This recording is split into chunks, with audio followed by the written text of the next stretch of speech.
The first time I saw him, the air itself seemed to bend around his silence. The sun was slipping into an ochre haze behind the house, turning the garden into a quilt of amber and shadow, and there he was, bare hands deep in the earth, head bowed as if the soil whispered truths meant only for him. His name was Samuel. He had come to tend to the garden my husband no longer walked through. There was something in the way he moved, slow, reverent, deliberate, that unsettled me. I didn't know why then. I only knew that when he finally looked up, his eyes caught mine with a steadiness that felt like trespass. Or prophecy. People like to believe infidelity begins with touch or words. But sometimes, it begins in silence. In the space between two people who recognize the same hunger and pretend it's something else. A hunger that grows roots before you realize you've been standing still long enough to let it happen. That garden became a confession booth, a battlefield, and a grave. What started as a whisper, something harmless, almost holy, would unravel into something darker than either of us could control. Before we sink into this story, I'll be honest, my heart sank when I saw that almost 90% of you watch these stories but never subscribe. If you're here, if the quiet between these words feels like it's watching you back, then like, share, and subscribe. It keeps this kind of storytelling alive, and it lets the buried truths keep breathing. Because this isn't just about love or betrayal. It's about the quiet kind of destruction that grows out of longing, and the way even silence can learn to bloom. The first week after Samuel arrived, the house began to sound different. It wasn't something I could point to at first, not a sound exactly, but a shift in the air.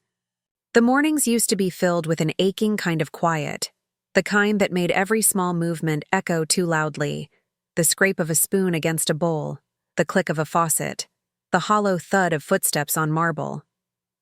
But with him outside, humming faintly as he worked, the silence took on texture. It no longer felt empty. It felt waiting. I used to stand by the kitchen window just to watch him move through the garden. He worked with a patience I didn't understand. My husband Daniel always believed time was something to be conquered, each hour accounted for, each moment turned into proof of his importance. But Samuel seemed to have made peace with time. He didn't rush, didn't fill the air with unnecessary noise. He'd crouch low, his hands dark against the pale soil, and there was something sacred in the way he touched the ground, as if he were listening to it. I told myself I was only watching because I admired his work. The roses had never looked so alive, their colors deepened into something almost violent beneath the sun. Yet there was a pull, a quiet thread, something unspoken that tightened each day he came. When he lifted his head and our eyes met for the first time, it felt less like recognition and more like remembering. I looked away too quickly, pretending to rinse a dish that was already clean. Daniel barely noticed him. He had hired Samuel through one of his business contacts, a casual suggestion at a dinner party he hadn't realized I'd been listening to. Hard worker, the man had said, keeps to himself. That seemed to please Daniel. He liked people who existed neatly within their purpose. But Samuel didn't seem to exist neatly at all. There was something about him that resisted definition, a quiet gravity that unsettled the order Daniel had built around our lives. Each afternoon, as the heat folded itself over the garden, Samuel would pause by the old stone bench beneath the jacaranda tree. I started bringing him water then, though he never asked for it. He would thank me with a small nod, his voice low and deliberate. Once, when our hands brushed as I passed him the glass, a jolt went through me, so swift, so unexpected, that I almost dropped it. He noticed, of course, though neither of us said a word. His gaze lingered a moment too long, and I felt something inside me stir that I had long buried beneath routine. The nights were harder after that. Daniel would fall asleep beside me, his breathing heavy, unbothered. I would lie awake, staring at the ceiling, hearing the faint rustle of the jacaranda leaves through the open window. I began to imagine Samuel out there, the shape of him moving through the moonlight, tending the garden even after dark. I wondered what he thought about, whether he ever looked up at the house and thought of me the way I thought of him. Curious, hesitant, guilty. Guilt, I discovered, doesn't always announce itself as shame. Sometimes it arrives disguised as warmth. It creeps in quietly, dressed as comfort, convincing you that you deserve to feel alive again. There was a tenderness in the way Samuel existed, a calm that felt foreign in a world where everything I touched seemed to demand performance. With Daniel, I was always aware of the angles of my face, the posture of my body, the right tone to keep him from asking questions. But with Samuel, even in silence, I felt seen. One evening, as the sun began to sink, he caught me watching him from the balcony. He didn't look away. Instead, he lifted his hand slightly, a gesture so small I almost missed it. And in that moment, it felt as though the space between us dissolved. I didn't wave back, but something inside me did. That invisible thread, pulled taut across the distance, hummed like a secret beginning to breathe. Later that night, Daniel asked why I'd been spending so much time outside. I told him the garden needed attention. He nodded absently, distracted by his phone, his mind already somewhere else. I realized then how easy betrayal begins, not with a lie, but with a truth no one bothers to hear. Days passed, each one blooming into the next. The air grew thick with the scent of jasmine and something unnameable. Samuel rarely spoke unless spoken to, yet his silences said more than most people's words. When he did speak, it was often about the earth, the way it healed itself, the way it kept memory. "Soil remembers," he told me once, his accent soft but sure. "You can cover it, plant over it, but it never forgets what was buried there." I laughed, though I didn't know why. Later, the sentence would return to me like an omen. There was a day, a particularly still afternoon, when the wind refused to move and even the birds seemed to pause. I went down to the garden, though I had no reason to. Samuel was kneeling by the rose bushes, his shirt clinging to his back with sweat. I handed him a cloth without thinking. He looked up, eyes steady, and said quietly, "You don't have to come out here." I wanted to say I knew that. I wanted to say I didn't know how not to. But the words stayed caught somewhere between my throat and my heartbeat. When he smiled, barely, almost apologetically, it felt like something had been decided, though neither of us could yet name what it was. That night, the garden smelled different, wilder. The jacaranda petals scattered across the path like fragments of something broken open, and as I stood by the window, staring into that half-light, I understood that silence can be just as dangerous as desire, because in the quiet, you can hear your own heart too clearly. The whisper hadn't come yet, but I could feel it waiting. It began with the rain, the kind that doesn't announce itself with thunder, but arrives in whispers, folding the air into a gray shroud that blurs the edges of everything.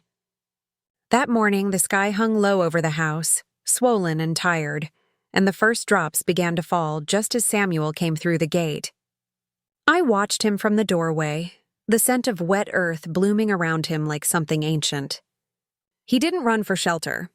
He lifted his face to the sky and let the rain have him, motionless, eyes closed, as if remembering a place the rest of us had long forgotten.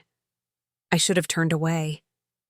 But there was something magnetic in that stillness, the quiet surrender of a man who didn't need to hide from what was inevitable.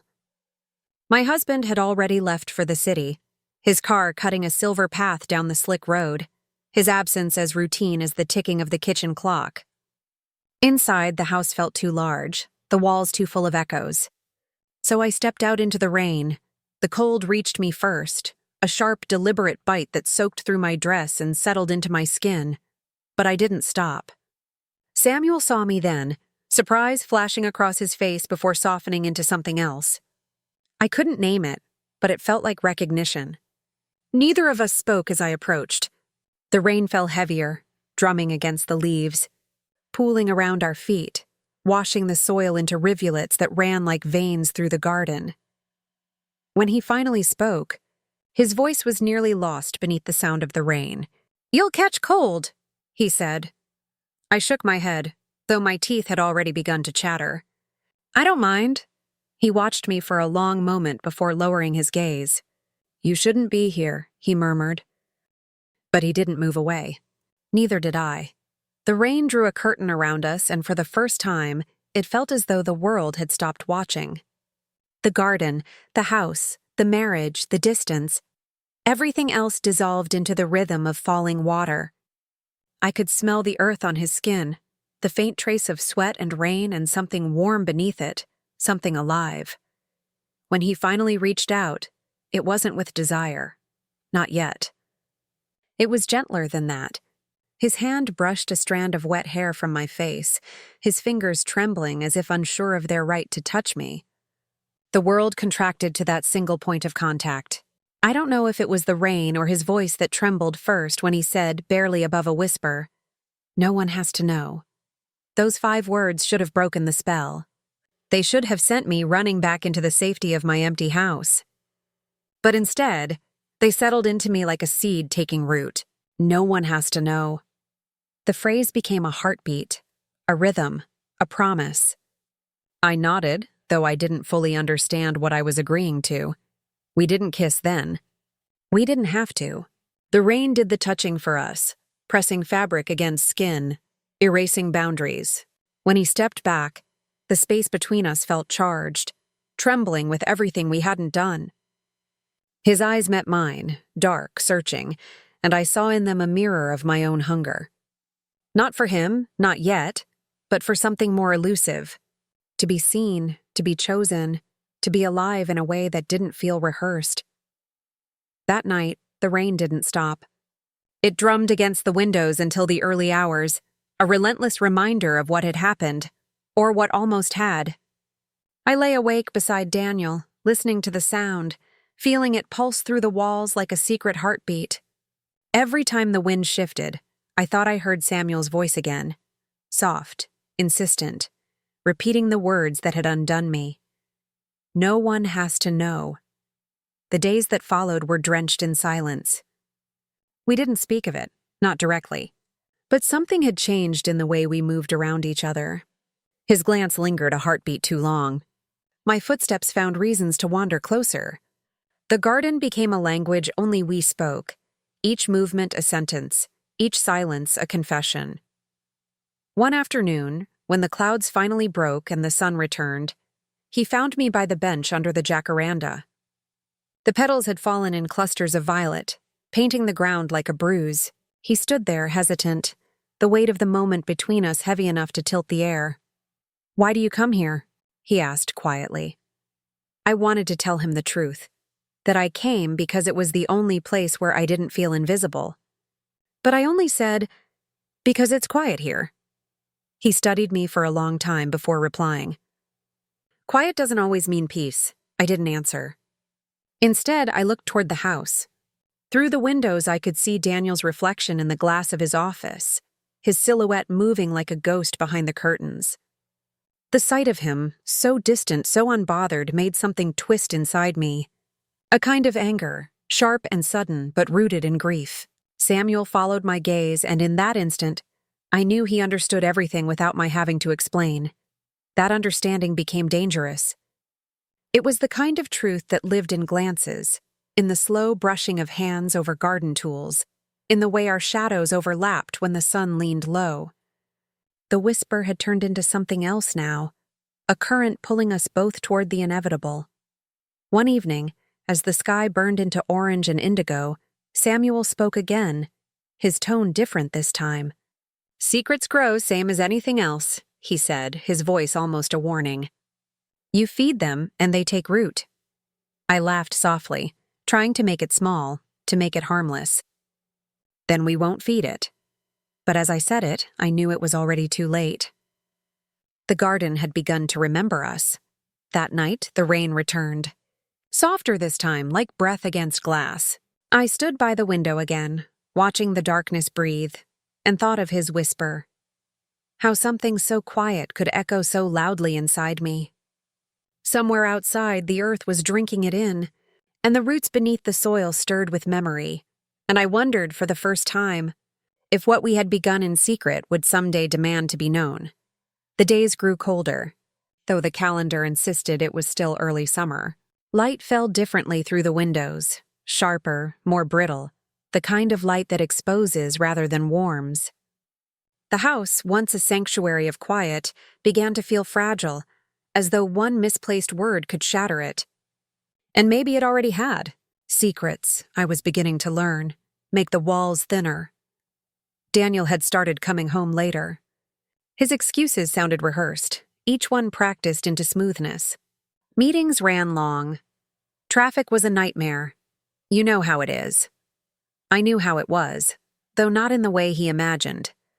The space between us had become a polite choreography, his movements predictable, mine concealed behind routine. Dinner, small talk, a smile too careful. The dance of two people who had once shared everything and now couldn't even share silence without feeling the weight of it. Meanwhile, Samuel had grown quieter. His work never faltered. If anything, the garden seemed to thrive more under his care. But something in him had shifted. He no longer looked at me for long. When our eyes met, it was quick, controlled, almost fearful. I should have been grateful for that restraint, but instead it hollowed me out. I missed the danger of being seen. One afternoon, as I was arranging flowers for the dining room table, I caught sight of him through the glass wall that faced the garden. He was kneeling by the fountain, sleeves rolled to his elbows, his hands submerged in the water as he cleared away fallen petals. The reflection caught him in duplicate, his body in the garden, his image mirrored in the window. For a heartbeat, I saw myself in that reflection too, standing behind him, blurred and transparent. We looked like ghosts haunting the same world from different sides of the glass. Daniel came up behind me then, his voice cutting through the stillness. "You've been spending a lot of time out there lately." It wasn't an accusation, not yet, but it carried the tone of a man testing boundaries. I turned, offering a small smile. "It's peaceful. You said yourself the garden needed attention." He looked past me toward the window, watching Samuel move. "Yes, but that's what he's here for, isn't it?" Something in his tone lingered, a quiet edge, the kind that comes before certainty. I looked away too quickly, adjusting a vase that didn't need adjusting. "He's good at what he does," I said softly. Daniel didn't reply. He stared for a moment longer, then walked away, his footsteps fading down the hall. But I could feel the question he hadn't asked pressing against my back long after he was gone. That night, I couldn't sleep. The wind had picked up, rattling the jacaranda branches against the windows. I rose quietly, careful not to wake him, and went to the balcony. The garden shimmered faintly under the moonlight, wet from an earlier rain. Somewhere below, a shadow moved, a slow, deliberate figure walking the path toward the fountain. Samuel. I shouldn't have gone down, but the pull was instinctive, like gravity. The air smelled of wet stone and something metallic. When he turned and saw me, he didn't seem surprised. "You shouldn't be here," he said again, the same words as before, though now they carried exhaustion rather than warning. "Neither should you," I replied. He smiled faintly, his breath visible in the cold air, the pumps making noise. "I thought I'd fix it before morning." The lie was gentle, almost kind. We both knew he wasn't there for the fountain. He was there because he couldn't sleep either, because something between us had been set in motion that neither of us knew how to stop. I stepped closer, the hem of my nightdress brushing against the damp grass. His hand moved as though to steady me, but he stopped himself at the last second. That hesitation, so full of wanting and restraint, was worse than any touch could have been. "Your husband watches me," he said finally, his voice barely audible. My pulse quickened. "What do you mean?" "He stands by the window sometimes. Doesn't think I see him, but I do." The words landed with a thud, heavy and cold. I imagined Daniel's shape behind the glass, watching, calculating. For the first time, fear threaded through the longing. Secrets are fragile, yes, but exposure is cruel. I looked at Samuel then, really looked at him. The rain had left his shirt clinging to him, his hands streaked with soil, his expression somewhere between apology and defiance. "If he knows," I whispered, "what happens then?" He didn't answer. He just held my gaze until I couldn't bear it, then turned away. The next morning, Daniel's mood had shifted. He was almost cheerful, too cheerful, the way people get when they're pretending not to be angry. "I'm thinking of hosting a dinner," he said over breakfast. "A few colleagues, some friends. It's been too long since we entertained." My stomach tightened. "Here? Of course here. The house could use some life." He looked up, smiling, though his eyes were unreadable. "And you? You could use some company." It was then I noticed the small cut near his thumb, fresh and shallow. When I asked about it, he waved it off. "Just brushed against the glass last night," he said casually. The glass. The reflection. The watching. All day, the air around the house felt off balance, charged. Samuel avoided the house entirely, staying near the far end of the property. I could feel him there, though, his presence like static under the skin. I tried to distract myself with the preparations for Daniel's dinner, but my hands trembled each time I touched a glass. By evening, the guests arrived. Laughter filled the rooms again, loud and bright, almost violent in its cheerfulness. Daniel performed his charm effortlessly, the perfect host, his hand brushing my back just often enough to remind me I was being watched. Through the glass wall, I could see Samuel's shadow moving in the garden, trimming, tending, keeping distance. At one point, I looked up from the table and found Daniel's eyes following mine, past the guests, past the reflection, toward the garden. And in that instant, I knew he had seen more than I'd ever meant to show. Later that night, after the guests had gone and the house had settled into uneasy silence, Daniel poured himself a drink. He didn't look at me when he said it. "You think I don't notice things, don't you?" My breath caught, but I said nothing. He turned then, his smile thin. "You forget this house is made of glass." The words hung there, trembling between us, heavier than accusation, sharper than threat.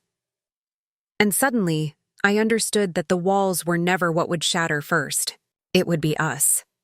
The dinner had ended, but the ghosts it conjured refused to leave. By morning, the scent of perfume and spilt wine still clung to the air like a confession no one wanted to claim. The dishes had been cleared, the laughter had vanished, yet something in the walls hummed faintly, like a wire still carrying current. I walked through the rooms barefoot, the floor cold beneath me, tracing the path Daniel's eyes had taken the night before. The glass walls gleamed in the pale light, their reflections fractured by streaks of rain, and for a moment, I thought I saw movement in the garden. But it was only my own reflection, bending, breaking, reforming. Daniel was in his study, the door closed. I could hear the low murmur of his voice, measured, deliberate, speaking on the phone.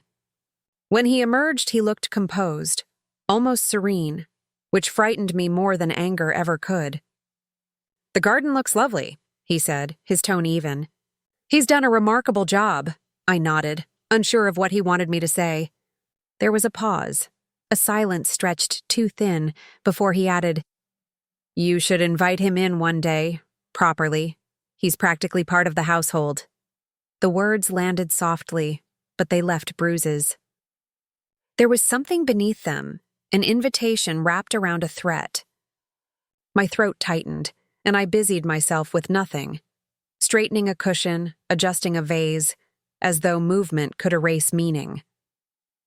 Outside, Samuel worked as he always did, calm and precise. Yet when I brought him water that afternoon, his expression was different, guarded. The easy rhythm we'd once shared had been replaced by a kind of watchfulness. I tried to hand him the glass, but his hands stayed buried in the soil. "He knows," he said quietly. I froze. "What did he say to you?" "Nothing." He finally looked up, his eyes steady, unreadable. "But he doesn't have to." The sky was heavy with clouds again, the kind that promise rain but hold it hostage just long enough to make the world ache for release. A low wind moved through the garden, shaking loose the jacaranda blossoms until they fell in slow spirals around us. For a moment, neither of us spoke. There was no point pretending anymore. The secret had stopped being ours. It had become something larger, something alive. That evening, Daniel announced another dinner. Smaller this time, more intimate. Just family. His brother, his sister-in-law, a few close friends. We'll keep it simple, he said, though his smile told me simplicity wasn't what he intended. The night of the dinner, the house glowed too brightly. Candles lined the table, their flames reflecting in the glass walls like a chorus of small eyes watching. The guests arrived dressed in warmth and curiosity, but beneath their chatter, there was an undercurrent, one of those subtle energies that people pretend not to notice but feel all the same. Daniel was magnetic that night, his laughter rich, his gestures expansive. He told stories that painted him generous, clever, endlessly in control. When he reached for my hand, the gesture was almost tender. Yet his thumb pressed just a fraction too hard against my skin. A signal. A reminder of possession. At some point, I realized Samuel was there too. Daniel had sent for him earlier, asking him to arrange the flowers, to light the outdoor lanterns. It was an act of cruelty wrapped in civility, and I saw it for what it was. Samuel moved quietly through the periphery of the evening, polite, composed, invisible. But I could feel the eyes of the guests follow him, curiosity dressed as politeness. "Your gardener does beautiful work," Daniel's sister-in-law remarked, her tone dipped in something sweet and poisonous. "You're lucky to have him," Daniel smiled, swirling his wine. "Oh, yes. He's very dedicated." The table laughed softly, and though the words themselves were harmless, their echo burned. I could feel heat rising to my cheeks, the pulse of humiliation mixing with fear. Samuel didn't look up. He stood by the far lantern, adjusting the wick, pretending not to hear. Later, after the guests had left and the candles had thinned into smoke, Daniel poured himself another drink. "You handled yourself well," he said, not looking at me. "I wasn't sure you would." I wanted to speak, to ask what he thought he was proving, but the words tangled somewhere between rage and shame. He took a slow sip, then added, "You should know something. I don't embarrass easily, but I don't forgive easily either." When he left the room, I felt the air collapse. My reflection in the glass seemed foreign, a stranger's face caught between defiance and despair. Days passed, each one quieter than the last. Samuel began arriving later, leaving earlier. When he spoke, it was brief, formal, as though language itself had become dangerous. I should have let it end there. I should have accepted the distance. But one afternoon I found myself walking toward him again, drawn by something I couldn't smother. "You shouldn't come here anymore," I said. The words tasted wrong, like someone else's truth in my mouth. He looked at me for a long time, then nodded. "Maybe you're right, but neither of us moved." The silence stretched heavy and full. Then he said, almost to himself, "He'll make you pay for his pride. Men like him always do." That night, Daniel didn't come home. His absence felt deliberate, rehearsed. I stayed awake until dawn, the house creaking with the cold, the smell of last night's candles lingering in the air. I sat by the window staring at the garden below, the paths glistening faintly in the first light, the jacaranda tree bending under the weight of dew. It looked like a stage waiting for a final act. When the phone rang just after sunrise, I startled. The voice on the other end was calm, official, detached. There had been an incident. Daniel's car, the highway, rain-slicked asphalt. Too fast, they said. No other vehicles involved. By the time I reached the hospital, the sky had turned the color of old bruises. The corridors smelled of disinfectant and inevitability. I stood outside the room, unable to move. Through the window, I saw him lying there, still, his hand bandaged, his face pale beneath the sterile light. He wasn't dead. Not yet. But something in him was. Something vital that had once held everything together. Samuel came to the house the next day. He stood at the gate, silent, his eyes searching mine. There was nothing to say. The secret we had shared had burned through everything it touched. When he finally spoke, his voice was barely a whisper. "The soil remembers." I nodded, though I didn't understand what kind of memory he meant. the kind that nourishes or the kind that stains. The jacaranda tree swayed in the wind, petals falling like ash. And in that fading light, I realized that the feast Daniel had prepared wasn't for his guests. It had been for the shadows themselves. The weeks that followed moved like fog, slow, directionless, and heavy with the weight of everything unsaid. Daniel survived the accident, but he came back changed.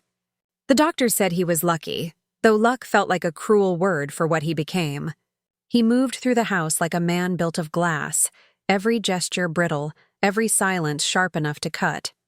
His recovery wasn't just physical. It was something deeper, darker, as if the collision had cracked open a part of him that could no longer pretend. He stopped speaking to me in full sentences. The air between us grew crowded with unfinished thoughts, each one humming with accusation. Sometimes I'd wake in the middle of the night to find him standing at the window, staring at the garden. The moonlight would catch the reflection of his face in the glass, and for a moment, it looked like he was staring at himself, at the man he'd been before everything broke. When I whispered his name, he never turned. Samuel hadn't returned since that day at the gate. The garden began to wither in his absence. The roses paled, the soil hardened, and the air lost the hum it once carried. I tried tending to it myself, but everything I touched seemed to fade. It was as if the earth itself had chosen sides. One morning I found a set of muddy footprints near the jacaranda tree, too fresh to be from the night before. My heart stumbled. For a moment, I imagined it was him, that he had come back to see the place one last time. But there was nothing else, no note, no trace, just the faint outline of movement and the scent of rain that always seemed to follow him. I knelt there for a long while, pressing my hand into the soil where the footprints ended. The earth was soft, almost breathing. Daniel noticed the garden's decay before he noticed mine. "It's dying," he said one afternoon, his voice low but calm. "Everything you touch, it dies." He didn't say it with anger, only certainty, and that quiet was worse than shouting. I wanted to tell him that it wasn't death. It was memory. The soil was remembering us, the whispers, the stolen glances, the rain. But I didn't speak. I simply turned away, letting his words settle into me like roots finding their place in darkness. As weeks folded into months, visitors came and went, offering sympathy, casseroles, and well-meaning advice. They spoke of forgiveness, of moving on, of second chances. But no one mentioned the garden. No one mentioned Samuel. The world, I realized, is eager to forgive what it can explain, but it turns its eyes away from the things that don't fit into tidy narratives. One night, unable to sleep, I went outside. The air was colder than it should have been, and the moon hung low, a pale coin above the jacaranda tree. I walked the path Samuel had built with his hands, the stones uneven beneath my bare feet. The garden was silent, stripped of its former beauty, yet I could still feel him there, in the pattern of the soil, the faint imprint of care that time couldn't erase. Kneeling by the rose bushes, I pressed my fingers into the earth. It gave way easily, as though waiting. Beneath the first layer of soil, I found something small and hard, a fragment of glass, glinting faintly in the moonlight. A piece of the window Daniel had broken the night he watched us, perhaps. Or maybe something else entirely. It didn't matter. I let it fall back into the ground and covered it again. When I looked up, Daniel was standing by the door, watching. His face was half-shadowed, unreadable. For a long moment we stayed like that, the distance between us filled with everything we'd buried. Then he spoke, his voice rough, quiet. "Do you think he'll come back?" The question was strange, too open, too human. I wanted to tell him no, that Samuel had vanished into the same silence from which he'd come. But instead, I said the only thing that felt true. "He never left." Daniel didn't respond. He turned and walked back inside, leaving the door open behind him. The night wind moved through the house, carrying with it the scent of earth and rain. I stayed there until dawn, watching the first light creep across the garden, touching everything with a gentleness that felt like mercy. Over time, the flowers began to return, not as vibrant as before, but stubborn in their quiet resilience. I didn't tend to them much. They grew on their own, as though remembering how. The jacaranda dropped its petals again in the spring, a slow purple snowfall that blanketed the ground. I found comfort in their impermanence. Sometimes when the wind moves just right, I still hear him. Not his voice exactly, but the echo of it, the whisper beneath the rain, the rhythm of a secret that never quite stopped breathing. It's in the rustle of leaves, in the soft break of soil after a storm. It's in the silence Daniel and I have built between us, a silence that no longer wounds but simply exists, like an old scar that has forgotten its reason for pain. I've learned that secrets don't die when people leave. They stay, woven into the things that witnessed them, the walls, the air, the ground. The soil remembers not because it chooses to, but because forgetting is impossible once something has lived within it. Sometimes, in the evenings, I sit by the window and watch the shadows stretch across the garden. The sun dips low, turning everything gold for a brief, aching moment before the dark arrives. And I think about how love and ruin often grow from the same root, how something beautiful can take shape even in the soil of betrayal. When the first rain of the season begins to fall, I step outside. The earth breathes again, alive, forgiving, eternal. I close my eyes and let it touch me, the way it touched him once. And for a fleeting instant I feel the world settle, not in peace, but in understanding.